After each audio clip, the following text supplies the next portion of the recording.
दोस्तों, आज की वीडियो उन लोगों के लिए बहुत ही महत्वपूर्ण होने वाली है, जो लोग उत्तर प्रदेश होमगार्ड भर्ती या उत्तर प्रदेश पुलिस भर्ती की परीक्षा देने वाले हैं।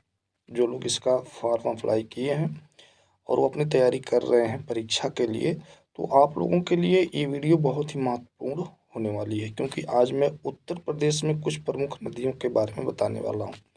तो आप लोग इस वीडियो से बने रहेंगे और इस वीडियो को पूरा देखेंगे।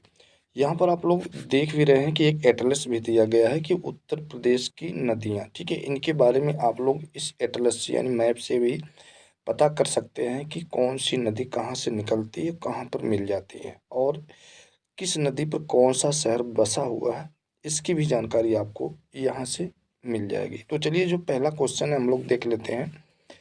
यहाँ पर पूछा गया है कि किस नदी को उत्तर प्रदेश की जीवन रेखा के रूप में जाना जाता है? गंगा, यमुना, बेतवा, चंबल। तो चलिए हम लोग इसका आंसर देख लेते हैं। यहाँ पर इसका आंसर जो दिया गया है गंगा, यानी ऑप्शन इसका ए सही है।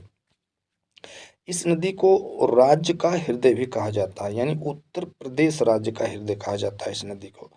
यहाँ पर देखिए दिया गया है कि नदियाँ किसी क्षेत्र की जीवन रेखा होती हैं, जो सामाजिक, आर्थिक और सांस्कृतिक ताने बाने को आकार देते हैं। गंगा सिंचाई, परिवहन, आजीविका और धार्मिक महत्व का मुख्य स्रोत है। आप मैप के आधार पर भी यहाँ देख सकते हैं। तो चलिए अगला क्वेश्चन हम देख लेते हैं। कौन सा शहर गंगा और यमुना नदियों के संगम पर स्थित है? शायद आप लोगों को मालूम भी होगा, ठीक है। अगर नहीं मालूम है तो चलिए हम जान लेते हैं कि कौन सा ऐसा शहर है जो गंगा और यमुना नदियों के संगम पर स्थित है। यहाँ पर देखिए दिया भी गया है आगरा, वाराणसी, इलाहाबाद, कानपुर। तो चलिए इसका आंसर हम लोग देख लेते हैं। यहाँ पर देखिए इसका जो आंसर दिया गया है ऑप्शन सी दिया गया है, इलाहाबाद में इसका जो संगम है, यानी कि इलाहाबाद गंगा और यमुना के संगम पर बसा हुआ है। अब यहाँ पर आप इनसे संबंधित कुछ और भी क्वेश्चन यहाँ पर बना सकते हैं। यहाँ पूछ दिया गया कि गंगा कहाँ से निकलती है, तो आपका उत्तर यहाँ पर देखिए दिया गया है गंगोत्री ग्लेशियर से।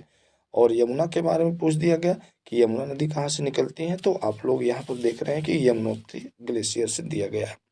तो इससे दो क्वेश्चन आप लोगों को और भी मिल जा रहे हैं। तो चलिए अगला क्वेश्चन हम लोग देख लेते हैं। तो यहाँ पर सबसे पहले आप लोग देख लीजिए कि प्रमुख नदी प्रोफाइल गंगा, गंगा नदी कहाँ से निकलती है, तो यहाँ पर देखिए उद्गम लिखा गया उत्तराखंड में गंगोत्री ग्लेशियर से। लंबाई भी दिया गया है 2525 किलोमीटर और समाप्ति बंगाल की खाड़ी में जाकर गिर जाते हैं। गंगा बेसिन दुनिया के सबसे घनी आबादी वाले क्षेत्रों में से एक है। हालांकि अनुपचारित सीवेज और औद्योगिक अपशिष्ट एक प्रमुख चुनौती है। 2014 में शुरू किया गया नमामि गंगे अभियान इसके संरक्षण का मुख्य प्रयास है। जैसा कि आप लोग जान ही रहे हैं कि गंगा नदी कितना प्रदूषित हो गई है, ठीक है। उनके जल को स्वच्छ करने के लिए ये अभियान चलाया गया है। तो चलिए अगला क्वेश्चन हम लोग देख ले रहे हैं। निम्नलिखित में से कौन सा शहर गंगा नदी के तट पर स्थित नहीं है? कानपुर, वाराणसी, लखनऊ, इलाहाबाद। तो चलिए इसका हम उत्तर यहाँ पर देख लेते हैं।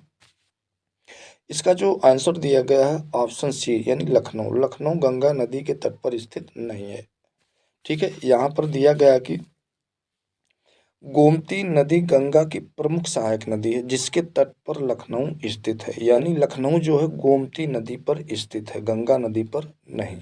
चलिए अगला क्वेश्चन हम लोग देख लेते हैं। प्रमुख नदी प्रोफाइल, यहाँ पर यमुना के बारे में सबसे पहले बताया जा रहा है, ठीक है। तो सबसे पहले यमुना नदी का प्रोफाइल यहाँ पर आप लोग देख लीजिए कि यमुना नदी का उद्गम स्थल क्या है।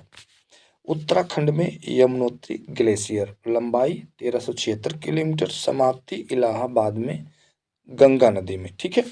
गंगा की सबसे बड़ी सहायक नदी है। यह नदी सिंचाई, पनबिजली उत्पादन और पीने के पानी के लिए महत्वपूर्ण है। गंगा की तरह यह अत्यधिक प्रदूषित है, जिससे पानी की गुणवत्ता में भारी गिरावट आई है। अगला क्वेश्चन है, कौन सी नदी विंध्य श्रेणी से निकलती है? कौन सी नदी विंध्य श्रेणी से निकलती है और यमुना नदी में मिल जाती है? बेतवा, टोंस, काली, पिंडर, ठीक है।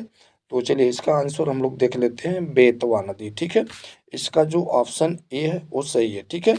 तो बेतवा नदी जो है कहाँ से? मध्य प्रदेश में विंध्य रेंज से निकलती है और यमुना नदी में जो है ये मिल जाती है। बेतवा बेसिन उत्तर प्रदेश के दक्षिण भाग में स्थित यह बेसिन पहाड़ी इलाकों और जंगलों की विशेषता है। इसकी मुख्य नदी बेतवा है, जो यमुना की एक प्रमुख सहायक नदी है। तो चलिए अगला क्वेश्चन हम लोग देख लेते हैं।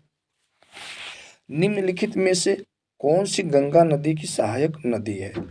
रामगंगा, केन, चंबल और सोन। यहाँ पर 4 ऑप्शन दिए गए हैं। यहाँ पर दूसरा क्वेश्चन भी पूछा गया है कि निम्नलिखित में से कौन सी नदी यमुना की सहायक नदी नहीं है? हिंडन, चंबल, बेतवा और केन। ठीक है, तो इन दोनों का जो आंसर होगा, चलिए आगे हम लोग देख ले रहे हैं। यहाँ पर स्रोत के अनुसार उत्तर गंगा के लिए डी और यमुना के लिए भी डी ऑप्शन सही है। ठीक है, इसका मतलब ये हुआ कि निम्नलिखित में से कौन सी गंगा नदी की सहायक नदी नहीं है? इसका ऑप्शन डी यानी सोन नदी। ठीक है, सोन नदी जो है गंगा नदी की सहायक नदी नहीं है। और यहाँ पर निम्नलिखित में से कौन सी नदी यमुना की सहायक नदी नहीं है?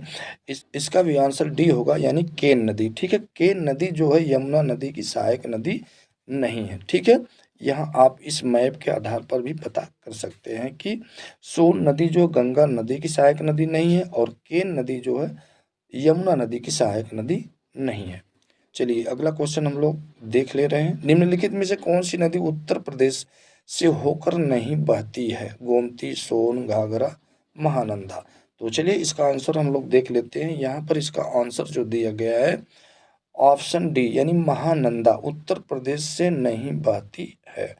तो चलिए अब हम अगली नदी के बारे में यहाँ बता रहे हैं। यहाँ पर दिया गया प्रमुख नदी प्रोफाइल घाघरा, जिसको करनाली भी कहा जाता है।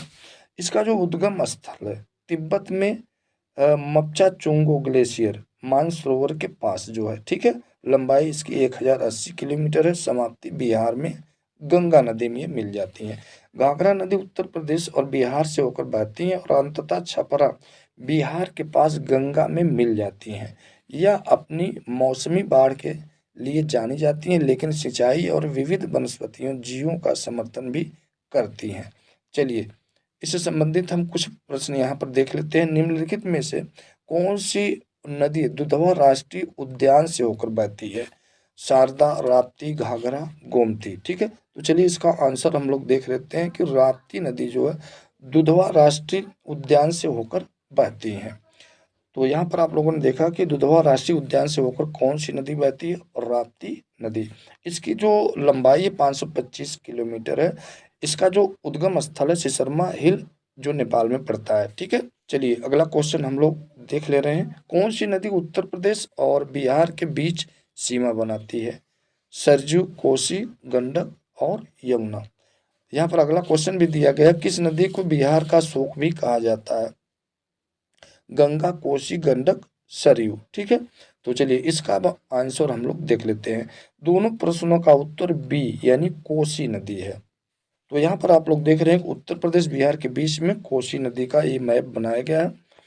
यहाँ पर बताया जा रहा है कि सीमा और शोक। कोसी नदी एक प्राकृतिक सीमा के रूप में कार्य करती है। विनाशकारी मौसमी बाढ़ के कारण इसे ऐतिहासिक रूप से शोक कहा जाता है, यानी बिहार का शोक भी इसे कहा जाता है। तो दोस्तों ये जो 10 क्वेश्चन से बहुत ही महत्वपूर्ण थे। अगर आप यूपी होमगार्ड की भर्ती की परीक्षा देने वाले हैं या यूपी पुलिस भर्ती की परीक्षा देने वाले हैं तो आप लोगों के लिए बहुत ही इम्पोर्टेंट क्वेश्चन था। तो दोस्तों अगर वीडियो आप लोगों को अच्छी लगी हो तो एक लाइक ज़रूर कर दीजिएगा और चैनल को भी सब्सक्राइब कर लीजिएगा इसी प्रकार की वीडियो पाने के लिए। या इन नदियों से बना सकते हैं। ठीक है, गंगा बेसिन उपजाऊ जड़ों मैदान सबसे घनी आबादी। और यहाँ पर देखिए एटलस संदर्भ उत्तर प्रदेश की नदियाँ दिया गया है। ठीक है, हिमालय पर्वत या तिब्बत से जो नदियाँ निकलती हैं उनके बारे में कुछ जानकारी यहाँ पर दी गई है। आप लोग इसे भी देख लीजिएगा कि गंगा नदी की जो लंबाई कितनी है, ये कहाँ से निकलती हैं, कहाँ पर गिरती हैं, ये देखिए इसमें कुछ नदियों के बारे में दिया गया है। तो आप लोग इस चीज़ को भी याद कर लीजिएगा। तो चलिए आज के लिए बस इतना ही। नमस्कार।